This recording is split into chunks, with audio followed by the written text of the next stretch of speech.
Hello everyone, welcome to the course. This is the lecture 17th and we are discussing our chapter 4. So, in this lecture, we will do a problem on the frames by stiffness matrix method और displacement method. इससे पहले जो lectures में हम लोगों ने question किए थे स्टिफनेस मैट्रिक्स मेथड के, उसमें हम लोगों को एक चीज ध्यान रखनी है कि इससे पहले वाले जो फ्रेम्स कंसिडर किए गए थे वो नॉन स्वे फ्रेम्स थे. आज जो क्वेश्चन हम लोग करेंगे वो स्वे फ्रेम का करेंगे. देखिए, स्वे फ्रेम की बात करेंगे तो हम ऐसा कहेंगे कि अगर मान लीजिए कुछ एक तरीके का पोर्टल फ्रेम है, 2D फ्रेम है आपके सामने. जब भी आप कभी किसी एक जॉइंट पे इस तरीके से हॉरिजॉन्टल फोर्स प्रोवाइड करें या हॉरिजॉन्टल लोड प्रोवाइड करें, आपका फ्रेम कुछ इस तरीके से डिस्प्लेसमेंट की तरह मूव करे, यानी कि हॉरिजॉन्टली स्विंग करे, उस तरीके के मोशन को हम लोग बोलते हैं स्वे, और इस तरीके के फ्रेम को बोलते हैं स्वे फ्रेम.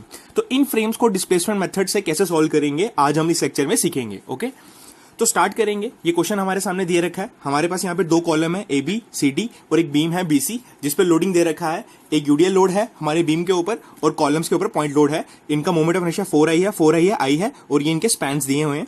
इस क्वेश्चन को सॉल्व करने के लिए हमें पता है कि स्टिफनेस मैट्रिक्स मेथड के थ्रू अगर कोई क्वेश्चन सॉल्व करना है तो उसके लिए कुछ पर्टिकुलर स्टेप्स फुलफिल करने पड़ते हैं. तो पहला स्टेप हमारा रहता है डिटरमाइन करेंगे हम लोग डिग्री ऑफ काइनामेटिक इंडिटरमिनेसी. अब एक बात ध्यान रखिएगा, स्टिफनेस मैट्रिक्स मेथड में हम लोग अभी तक degree of freedom find out करते थे. अब देखिए, डिग्री ऑफ फ्रीडम और डीके आपका सेम होता है, लेकिन जब भी आप लोगों का स्वे का क्वेश्चन आएगा, यानी कि स्वे फ्रेम्स का क्वेश्चन आएगा, उस केस में आप लोग डीके की वैल्यू इस फॉर्मूले से फाइंड आउट करेंगे, ना कि जिस तरीके से मैंने आपको शॉर्टकट बताया कि फिक्स के लिए 0 कंसीडर करेंगे और बाकी सबके लिए 1 कंसीडर करेंगे. ठीक है, इस केस में आप लोगों को यही फॉर्मूला इस्तेमाल करना पड़ेगा इन केस ऑफ स्वे फ्रेम्स. ओके फ्रेंड्स, अब हम लोग स्टार्ट करते हैं. तो हमारे डीके का फॉर्मूला बनता है 3j minus R minus M. J होते हैं हमारे नंबर ऑफ जॉइंट्स, आर होते हैं नंबर ऑफ रिएक्शंस, एम होते हैं नंबर ऑफ मेंबर्स. तो जॉइंट की बात करें, यहां पे जॉइंट होंगे 4, 1 2 3 4, तो जॉइंट्स आगे 4. रिएक्शंस की बात करें, यहां पे 3 रिएक्शंस डेवलप होंगे, यहां पे भी 3 रिएक्शन डेवलप होंगे, टोटल हो गए 6. मेंबर्स की बात करें, मेंबर्स होंगे 3, 1 2 3, तो 3 मेंबर्स हो गए. जब हमने पुट किया यहां पे तो सॉल्व किया हम लोगों ने, तो फाइनली हमारा डीके का वैल्यू कितना आ गया 3. ठीक है, अब ध्यान से समझिए, ये हमारा स्वे फ्रेम है. तो स्वे फ्रेम के लिए हमें रिडंडेंट किस तरीके से चूज करने हैं, इस पर ध्यान से फोकस कीजिएगा. तो इस तरीके से आप रिडंडेंट कुछ चूज करेंगे. देखिए, रिडंडेंट चूज करने के लिए आपको ध्यान रखना है कि जब भी आपका कुछ स्वे फ्रेम का क्वेश्चन होगा उसमें आपको एक कोऑर्डिनेट हमेशा हॉरिजॉन्टल डिस्प्लेसमेंट कंसीडर करना है. ठीक है, और बाकी दोनों आप रोटेशन कोऑर्डिनेट कंसीडर कर सकते हैं. ठीक है, तो ध्यान रखिएगा, मैंने पहला कोऑर्डिनेट कंसीडर किया बी पे, जो मेरा क्या है हॉरिजॉन्टल डिस्प्लेसमेंट. दूसरा कोऑर्डिनेट मैंने कंसीडर किया दोबारा अगेन बी पे, लेकिन वो कंसीडर किया मैंने रोटेशन कोऑर्डिनेट. इसी तरीके से सेकंड कोऑर्डिनेट मैंने किया सी पे रोटेशन कोऑर्डिनेट. फिक्स सपोर्ट के ऊपर हम लोग कभी भी कोऑर्डिनेट कंसीडर नहीं करते in case of stiffness matrix method, तो इसलिए मैंने यहां पे कोऑर्डिनेट कंसीडर नहीं किए. तो सारे कोऑर्डिनेट मैंने बी और सी जॉइंट के ऊपर कंसीडर किए. किस तरीके से किए आप इसको ध्यान से देख लीजिए. ठीक है, in the step third we have to find the fixed end reactions or you can say fixed end moment. ठीक है, तो इस क्वेश्चन में हमें फिक्स्ड एंड मोमेंट निकालने के लिए पहले हमने कंसीडर किया ए बी. देखिए, ए बी पार्ट जब कंसीडर किया है, यहां पे क्या लग रहा है हमारा पॉइंट लोड. अब इस पॉइंट लोड की वजह से हमें पता है ए एंड पे जो मोमेंट जनरेट होगा वो होगा हमारा minus W A B square by L square, और बी एंड पे जो जनरेट होगा वो होगा W A square B by L square. Okay, तो इस तरीके से हम लोग इसको सॉल्व करेंगे. ये 100 लोड है, ए का वैल्यू 6 है हमारा, बी का वैल्यू 4 है, तो सॉल्व करेंगे हमारा आंसर आ जाएगा इस तरीके से. ठीक है, इसी तरीके से इसको सॉल्व करेंगे, हमारी वैल्यू पुट करेंगे तो एम डैश बी ए भी निकल जाएगा. तो हमारा ए बी के लिए फिक्स्ड एंड मोमेंट निकल गए. अब हम बात करेंगे बीसी स्पैन के लिए. तो बीसी स्पैन पे ध्यान से देखिए, सिर्फ क्या लग रहा है आपका यूडीएल. तो यूडीएल के कारण होता है minus W L square by 12 plus W L square by 12. Solve करेंगे हमारा आंसर आ जाएगा. इसी तरीके से सीडी की बात करेंगे. अब देखिए ध्यान से, सीडी के लिए मैंने आपको पहले भी बताया था कि आप लोगों को कैसा पहचानना है कि सी एंड पे मोमेंट माइनस होगा या डी एंड पे माइनस होगा. तो उसके लिए आपने सिंपल सा कंसिडर करना है. इस तरीके से आपने अपने स्पैन को कंसिडर करना है इस तरीके से, और आपने इस तरीके से इसको घुमाना है कि आपका लोडिंग कैसे फॉल करे ऊपर से डाउन. अब देखिए, सीडी को आप इस तरीके से फॉल करवाएं कि आपका 50 किलोन्यूटन का लोड अपवर्ड से डाउनवर्ड डायरेक्शन में जा रहा हो. तो आप खुद सोचिए, उस टाइम आपका सी पॉइंट यहां लाई करेगा, डी पॉइंट यहां लाई करेगा. तो सी एंड पे जो मोमेंट होगा वो इस तरीके से होगा और डी पे इस तरीके से होगा. दोबारा से देख लीजिए, अगर ये ए बी है, आपको लोड इस तरीके से करना है कि लोड ऊपर से डाउनवर्ड डायरेक्शन में फॉल करे. तो यहाँ पे 100 किलोमीटर इस तरीके सेट करेगा. अब खुद कॉमन सेंस लगाइए, ए बी को कैसे रोटेट करेंगे कि 100 किलोमीटर का लोड नीचे की तरफ एड करे. तो कॉमन सेंस की बात है, ए पॉइंट यहां होगा और बी पॉइंट यहां होगा, तभी ये लोड डाउनवर्ड एड करेगा.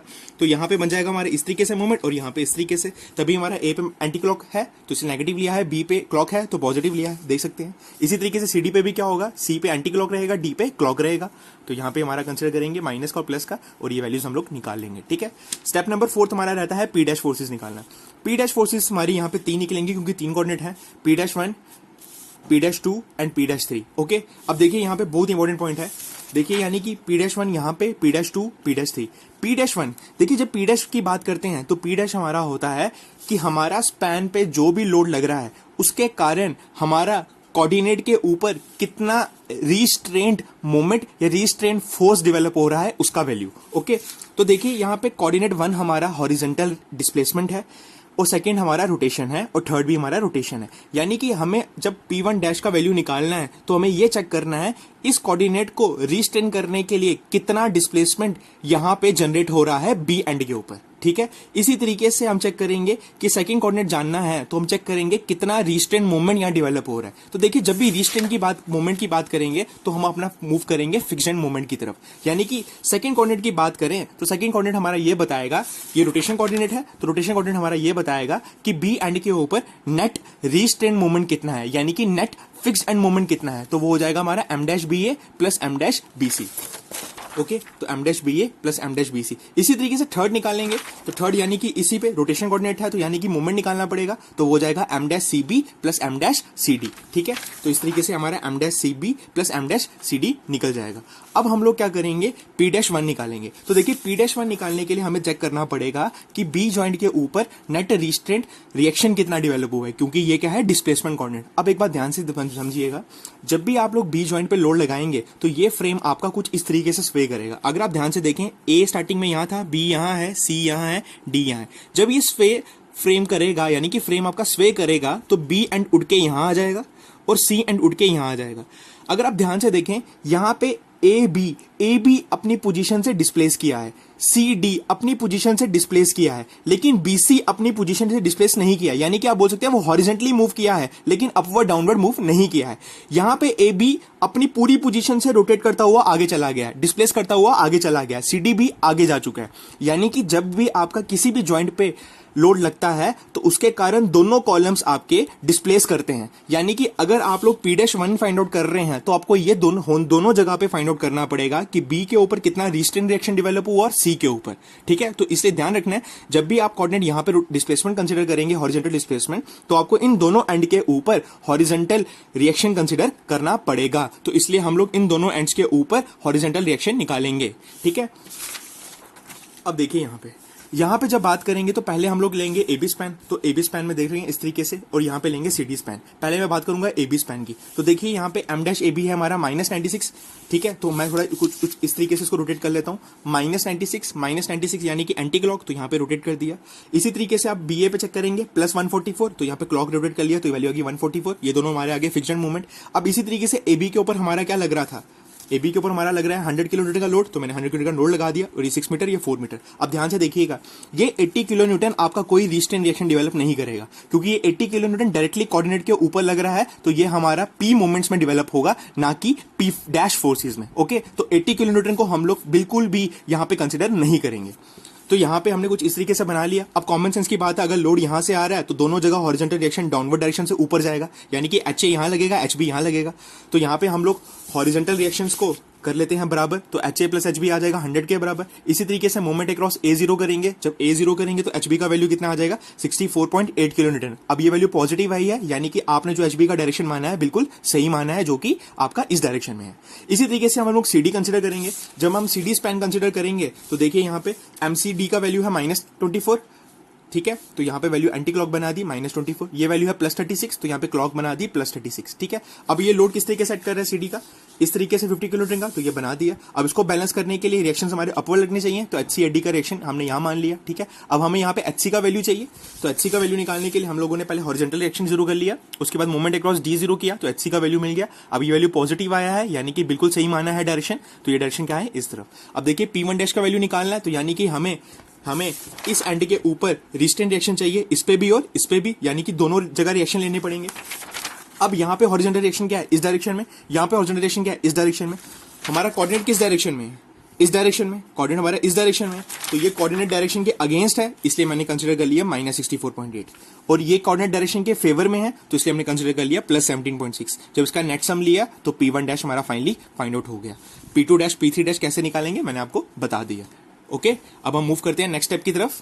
5 हमारा रहेगा कैलकुलेशन ऑफ पी फोर्सेस। तो पी फोर्सेस निकालने के लिए हम चेक करेंगे P1, P2, P3, यानी कि इसमें कोई एक्सटर्नल मूवमेंट तो नहीं आ रहा other than the span movement या other than the span load के कारण। तो अगर आप ध्यान से देखें, हमारा यहाँ पे बी एंड के ऊपर डायरेक्टली एक हॉरिजॉन्टल कोऑर्डिनेट डिस्प्लेसमेंट आ रहा है जो है 80 किलो न्यूटन। तो ये यहाँ पे P1 का वैल्यू आ जाएगा 80 किलो न्यूटन।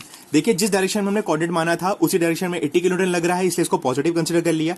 बी और सी के ऊपर कोई एडिशनल मूवमेंट नहीं है, इसलिए 2 और 3 कोऑर्डिनेट्स के 0 रहेंगे। ओके, अब हम लोग नेक्स्ट स्टेप करेंगे डेवलपमेंट ऑफ स्टिफनेस मैट्रिक्स यानी कि ये निकालेंगे। ठीक है, इससे पहले वाला जो मैंने लेक्चर डाला था आपका लेक्चर नंबर 16, उसमें मैंने आपको के मैट्रिक्स इसी क्वेश्चन का पूरा सॉल्व करना सिखाया था।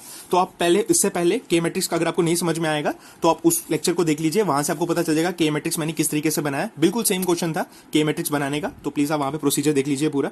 उसके बाद नेक्स्ट स्टेप हमारा रहेगा अप्लाई करेंगे स्टिफनेस मैट्रिक्स फॉर्मुला। तो डेल्टा का फॉर्मुला रहेगा के inverse P minus P dash. तो यहाँ पे हम लोग के की वैल्यू डालेंगे, पी की वैल्यू डालेंगे, पी डैश की वैल्यू डालेंगे, पुट करेंगे तो फाइनली हमारे डेल्टा 1, डेल्टा 2, डेल्टा 3 वैल्यूज निकल जाएंगे। अब हम बात करेंगे डेल्टा 1, डेल्टा 2, डेल्टा 3 की। तो देखिए यहाँ पे डेल्टा 2 हमारा था रोटेशन कोऑर्डिनेट यानी कि स्लोप एट बी, तो ये बन जाएगा थीटा एट बी।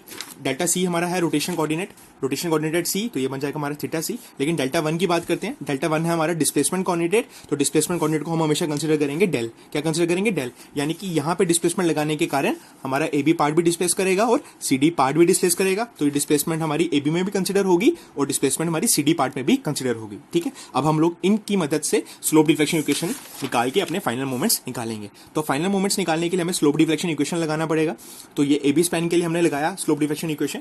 तो देख सकते हैं ये ए बी स्पैन है हमारा, इसके लिए स्लोप डिफ्लेक्शन इक्वेशन लगाया। इसका आई 4 आई है, एल इसका 10 है। तो इक्वेशन बनाई हम लोगों ने। थीटा ए 0 होता है क्योंकि फिक्स्ड एंड है, फिक्स्ड एंड पे स्लोप हमारा 0 रहता है। तो थीटा ए 0 हो जाएगा। थीटा बी का वैल्यू हम लोग निकाल चुके हैं, थीटा सी का वैल्यू हम लोग निकाल चुके हैं, डेल्टा का वैल्यू भी हम लोग निकाल चुके हैं।